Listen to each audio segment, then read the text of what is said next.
بسم اللہ الرحمن الرحیم۔ السلام علیکم ناظرین، میں ہوں امشد عارف حمید بٹی، پاکستان سے اہم ترین خبروں کے ساتھ۔ ناظرین، حکومت کی ناکامیوں اور ظلم زیادتی اور انسانی حقوق کی پامالی کی ایک طویل داستان ہے۔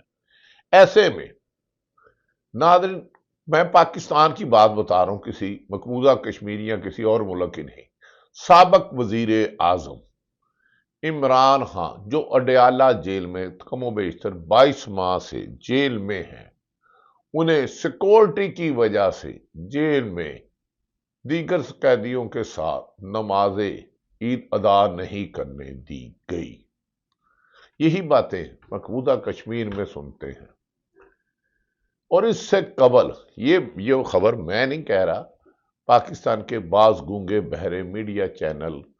تو خاموش ہیں، لیکن کچھ چینل کی ویب سائٹ پہ یہ خبر چھپی ہے اور جیل ذرائع نے بھی اس کی تصدیق کی ہے۔ اس سے قبل عید الفطر پر بھی عمران خان کو یہ بہانہ بنایا گیا تھا کہ آپ کی سیکورٹی کا خطرہ ہے اڈیالہ جیل میں، لہذا آپ دیگر حوالاتی یا قیدیوں کے ساتھ نماز عید ادا نہیں کر سکتے۔ عموماً عید کے لیے حکم ہے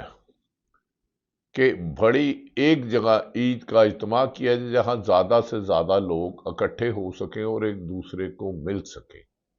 لیکن یہ پنجاب فاشسٹ حکومت، وفاقی ناکام حکومت، یہ ہوتا ہے کہ جب چوری کے مینڈیٹ سے حکمرانوں کو بنایا جائے، جال سازی سے حکمرانوں کو بنایا جائے، جو عوام کے منتخب نمائندے نہ ہو، پھر وہ آئین کی پرواہ نہیں کرتے، قانون کی پرواہ نہیں کرتے، انسانی حقوق کی پامالی اپنا معمول بنا لیتے ہیں اور ہزاروں لاکھوں گھروں میں چھاپے مارتے ہیں۔ تو یہ اس حکومت دنیا کی، پاکستان کی بدترین حکومت کہی جا سکتی ہے۔ ناظرین، عمران خان کو جیل میں نماز اس لیے نہیں پڑھے گی کیونکہ لوگ جیل کا عملہ ماں سوائے جو خاص لوگ وہاں تعین ہوتے ہیں، عمران خان کے نعرے لگنے تھے قیدی 804۔ ہو سکتا ہے کچھ لوگوں کا خیال تھا کہ لوگ کہتے ہیں امام عمران خان صاحب امامت کرائے یا نہ کرائے یا کوئی خاص دعا کرائے۔ بے گناہ عمران خان کے خوف سے، بند قیدیوں سے یہ حکومت اتنی خوف زدہ ہے اور بونڈا جھوٹ بولتی ہے، بیس لیس بات کرتی ہے۔ اور بدقسمتی دیکھیں، آپ نے پاکستان کا میڈیا جو اس وقت دنیا کا بدترین پابندیوں ذرا پابند سلاسل میڈیا ہے، کسی نے خبریں نہیں دی، اس پہ پروگرام نہیں کیے۔ ایک قیدی عمران خان جو سابق وزیر اعظم ہے، جس نے ورلڈ کپ جیتا ہوا ہے بیرون ملک دورے کر کے، جس نے 3 شوکت خانم ہسپتال بنائے ہیں، جو ملک کا وزیر اعظم رہا ہے، جو 80% عوام کی مقبولیت جس کے ساتھ ہے، آپ اس سے با جماعت عید الاضحیٰ کی نماز پڑھنے کی اجازت بھی نہیں دیتے۔ اتنا خوف، اتنا ڈر، اتنے ڈرپوک، اتنے بزدل، اتنے لاغر۔ بہرحال ناظرین، دوسری طرف کہا جا رہا ہے کہ عمران خان واحد آدمی ہے جیل کے عملے مختلف، میں نے جیل سپرنٹینڈنٹ جو مختلف عہدیدار میرے، انہوں نے کہا جس باوقار طریقے سے، جس عزت سے، جس بہادری سے عمران خان نے جیل کاٹی ہے، اس پر جیل کا عملہ سخت پریشان ہے کہ اتنا اعتماد ہم نے آج تک کسی قیدی پہ نہیں دیکھا۔ عموماً جو سیاسی قیدی آتے ہیں وہ سفارشیں کراتے ہیں، پیسے دیتے ہیں، ان کے لنگر خانے اندر چلتے ہیں، ان کی مرضی کے کھانے چلتے ہیں۔ نواز شریف کو 50 لوگ ملتے تھے، نواز شریف اپنی مرضی کا جوس پیتے تھے، بیرون ملک سے پھل آتے تھے اور چند صحافی مراسی ان کی مراس پونے کے لیے حاضر ہوتے تھے، واہ بھائی واہ، میاں صاحب نے واہ۔ لیکن یہ انتہا دیکھیں عید الفطر میں بھی، تو ان افسران کو، خصوصاً آئی جی پنجاب ہو، جیل خانہ جات کے آئی جی ہو، ہوم سیکرٹری ہو، انہیں تمغے دینے چاہیے کہ آپ جیل میں ایک سابق وزیر اعظم کو سیکورٹی نہیں دے سکے تو 62% پاکستان کی پاپولیشن کو کیا کہوں گے، تم تو خطرہ ہو اس قوم کے لیے، اس عوام کے لیے خطرہ ہو۔ جعلی الیکشن کروائے فائز عیسیٰ نے 8 فروری 2024 کو، سلطان سکندر راجہ نے ان کی پوری معاونت کی۔ تو ایسے جاہل حکمرانوں کیوں رہتے ہو ہم پر مسلط؟ دوسری طرف ناظرین، آپ نے 2 روز قبل سنا ہوگا کہ پاکستان میں ورلڈ بینک کی رپورٹ میں 47 پوائنٹ کچھ % یعنی کہ 50% کے قریب لوگ خط غربت ایک وقت کا کھانا نہیں کھا سکتے، اور اس عید میں کھربوں روپے کے ٹیکس چوری کیے گئے، منی لانڈرنگ کی گئی۔ ایک چول سیٹھ نے جتنی لوٹ مچائی اس کی ایک میل شیک ہو گئی، اربوں روپے نے کریکشن دی، لیکن بات آج میں اسی طرف رہتا ہوں۔ ناظرین، دوسری طرف پوری اسلامی ممالک کے لوگ اس دفعہ سرکاری کچھ لوگ یقیناً اپنے پیسوں پہ حج پہ گئے ہوں گے۔ سعودی عرب کے ولی عہد نے اسلامی ممالک کے جو لوگ حج کے موقع پر عمرے کی ادائیگی کے لیے انہیں ملے، یقیناً انہوں نے فلسطین کا ایشو اٹھایا ہوگا، کیونکہ بعض اوقات مسلمانوں پر جہاد فرض ہو جاتا ہے۔ ناظرین، دوسری طرف شیخ رشید کا ایک انٹرویو چل رہا ہے، اگر کوئی سنا سکے تو سن لیں، نہایت تکلیف دہ۔ انہوں نے کہا 40 دن کے چلے کے دوران جو کچھ میرے ساتھ ہوا اس نے مجھے بہت کمزور کر دیا ہے، اب مجھے نیند تک نہیں آتی، سونے کے لیے 2 گولیاں کھانی پڑتی ہیں، میری آنکھیں اس لیے نم ہیں کہ بہت سے بے گناہوں کو جیل میں رکھا ہوا ہے اور غریب لوگ ہیں، ان کے خاندان تباہ ہو گیا، مجھے دکھ ہے کہ میں جنہیں اپنے ملک کا محب وطن سمجھتا تھا میرا مان ٹوٹ گیا، میرا اعتماد ٹوٹ گیا۔ ناظرین، جیلیں، سختیاں، انتقامی کارروائیاں ہوتی ہیں، جب کسی پر یقین اور اعتماد ٹوٹ جائے تو وہ ملک کھوکھلے ہو جاتے ہیں، ان کی بنیادیں ہل جاتی ہیں، اور یہ ملک اس وقت اس سچویشن میں ہے۔ انتقام کی آگ میں پاکستان کے میڈیا کو سختی سے حکم دیا گیا پنجاب حکومت کی کرپشن کے خلاف نہیں کرنا، یہ کروڑوں کے اشتہارات سے یہ بھی بند کر دیں گے اور آپ کا کاروبار بھی تباہ کر دیں گے۔ یہ خبریں مختلف صحافیوں نے رپورٹ کی ہیں، پنجاب حکومت نے تردید کرنی ہے تو اس کے اشتہارات دے دیں، اربوں روپے کے تو اشتہارات دیتے ہیں۔ جو نواز شریف کو سب سے زیادہ برا بھلا کہتے تھے، آج وہ پنجاب کی وزیر اعلیٰ کی تعریف کر رہی ہیں۔ کاش جو افسران آج کل ظلم و ستم کر رہے ہیں، اللہ جنت نصیب کرے محترمہ کلثوم نواز، جو مریم نواز صاحب کی والدہ ہے، نواز شریف کی اہلیہ، جب وہ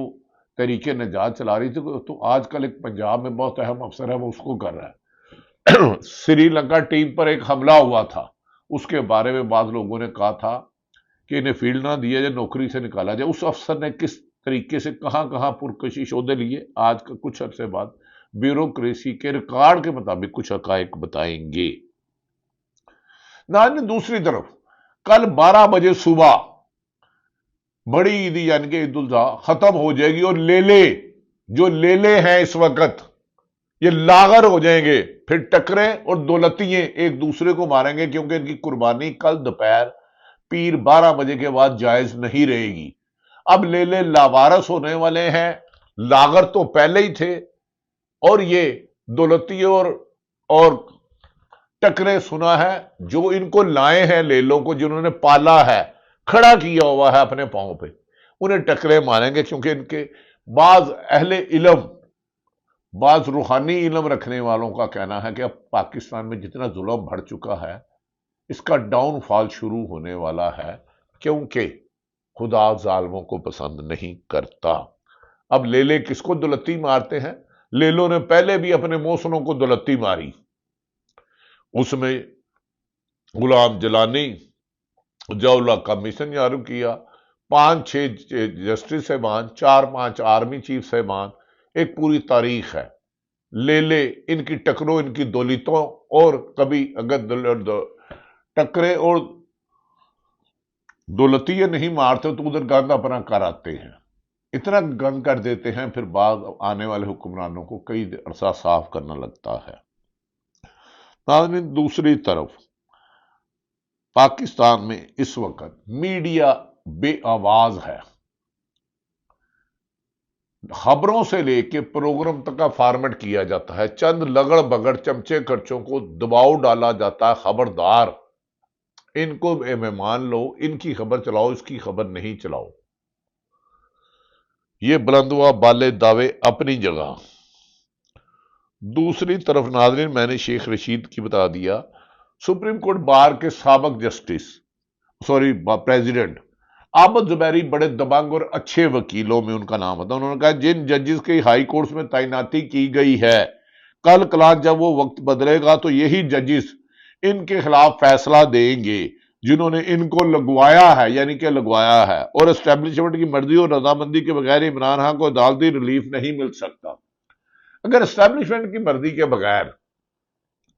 عدالتوں سے کسی سابق وزیر اعظم یا کسی عام کو ریلیف نہیں ملنا تو پھر ملک میں عدالتیں بند کر دیں، ملٹری کورٹ سے ہی لگا دی جائیں۔ پھر ان جج صاحبان سے یہ تو پوچھے کہ اگر تم انصاف نہیں کر سکتے تو روزے عشر والے دن رب کو کیا جواب دو گے؟ ادھر تو آپ کو کوئی طاقتور لڑکے آپ کی سفارش نہیں کریں گے، یہ فرشتے دائیں بائیں بیٹھے بولیں گے کہ اس نے ظلم کیا تھا، اللہ میں نے اس کو طاقت دی تھی انصاف کرنے کی، پر اس نے نا انصافی کی انتہا کی تھی، اور یہ یقیناً آگ کھیلنے ہیں۔ پنجاب میں کون سا افسر کس قربانی کی وجہ سے تعینات ہوا، چاہے ڈی ایم جی ہے یا پولیس افسر، اس کی تفصیلات ناظرین 90% کٹھی ہو گئی ہیں۔ کچھ افسران شریف خاندان کے ذاتی غلام ہیں، ذاتی، نہ وہ آئین کو مانتے ہیں نہ قانون کو مانتے ہیں، اور جو حلف انہوں نے اٹھایا ہے عوام کی جان و مال کے تحفظ کو، اس کی بجائے شریف خاندان یا کسی بھی سیاسی خاندان یا جو جس کو بھی انہوں نے تعینات کرایا ان کے لیے اپنے حلف کی خلاف ورزی کرتے ہوئے اپنے ادارے کی بدنامی کا باعث بھی بن رہے ہیں، اور انسانی حقوقی پامالی کی مثال بھی بن چکے ہیں۔ ایسے لوگوں سے ایسے لوگ بدنما داغ ہوتے ہیں، اور داغ اچھے نہیں ہوتے، بعض داغ گندے ہوتے ہیں، غلیظ ہوتے ہیں، نکارا ہوتے ہیں، ملک کی بدنامی کا باعث بنتے ہیں، عوام کی رسوائی کا باعث بنتے ہیں۔ بعض چمچے کچے سینئر صحافیوں نے جو بے شرمی کی انتہا کی ہے جھوٹ بولنے کی، اس پر تو وقت ہی بولے گا۔ میں کیا بولوں، میں نہیں بولدا، میرے چ میرا یار بولدا۔ ناظرین، خواجہ آصف اس تاریخ کے اور عطا تارڑ صاحب غلط بیانی کرنے میں بعض صحافیوں کے مطابق انتہا کر گئے ہیں۔ ہر اسٹیبلشمنٹ کے منظور نظر ہوتے ہیں، اور وہی اسٹیبلشمنٹ جب اپنی سیٹ سے آتی ہے انہی کے خلاف یہ حملہ آور ہو جاتے ہیں۔ نواز شریف نے عید لندن میں کی، شہباز شریف نے سعودی عرب میں کی، اور عمران خان جس کی کوئی پراپرٹی بیرون ملک نہیں، اس کو ڈیالہ جیل میں لوگوں کے ساتھ عید نہیں کرنے دی گئی۔ کیا یہ حکمران ان عہدوں کے اہل ہیں جو جیل میں لوگوں کو تحفظ نہیں دے سکتے، گھروں میں نہیں دے سکتے، بازاروں میں نہیں دے سکتے، اور گندم کا جو بڑا سکینڈل آ رہا ہے، کسان جس بڑی تباہی کے دہانے کا سامنا کر رہے ہیں، اور پھر اربوں روپے سے باہر سے امپورٹ کی جائے گی۔ موجودہ حکمران سے چھٹکارا ہی وقت کا تقاضا ہے، یہاں چھٹکارا نہ کہیں، صاف شفاف الیکشن، صاف شفاف ٹیم کے بغیر پاکستان کے مستقبل کے لیے کوئی اچھی تاریخ نہیں ہے۔ اللہ تعالیٰ پاکستان کا حامی و ناصر ہو۔ پاکستان زندہ باد۔